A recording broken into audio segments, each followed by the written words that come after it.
kami menggunakan Django versi 1.11 LTS, yang dimana LTS artinya adalah Long Term Support.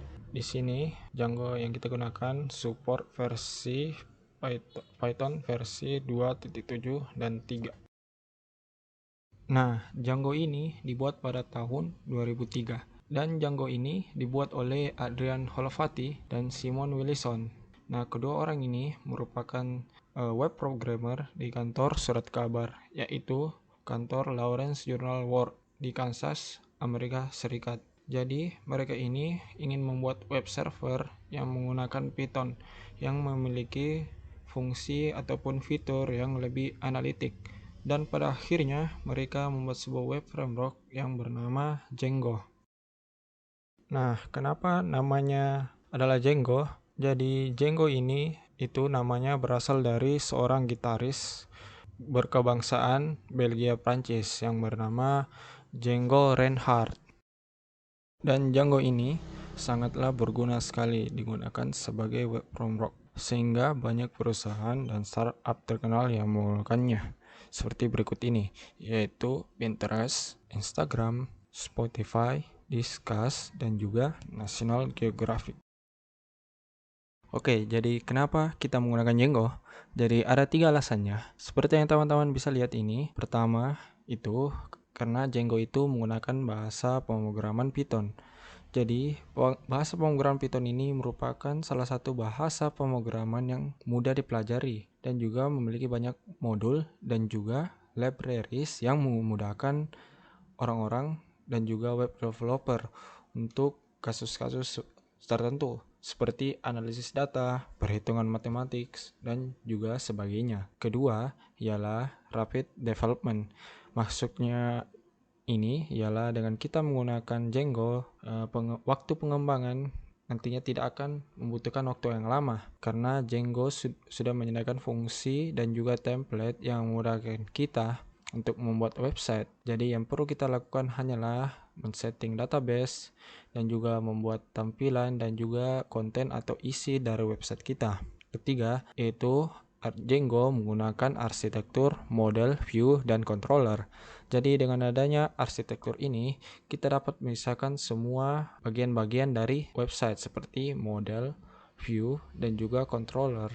Sehingga waktu akses dari website nantinya relatif stabil dan juga cepat, ringan, dan juga aman. Jadi, berikut ini adalah detail dari arsitektur MVC di Django.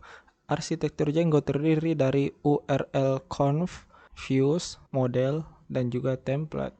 Nah, di sini URL conf dan juga views merupakan controller dan model sebagai yang mengatur data request dan juga data respon ke database. Terakhir, template ini berfungsi sebagai view yang nantinya sebagai blueprint dari bagaimana nantinya tampilan website kita. Dan berikut ini saya akan menjelaskan alurnya. Pertama, client request yang berupa URL ke URL conf. Contohnya seperti kita memasukkan link facebook.com di browser kita. Selanjutnya, URL conf ini memilih view di template view yang sesuai dengan URL kita masukkan sebelumnya atau kita request. Selanjutnya, jika view membutuhkan data dari database, maka view nantinya akan mengirimkan sebuah query set ke model. Selanjutnya, model ini akan meminta data transaksi antara model dan juga database yang sesuai dengan permintaan dari klien atau views.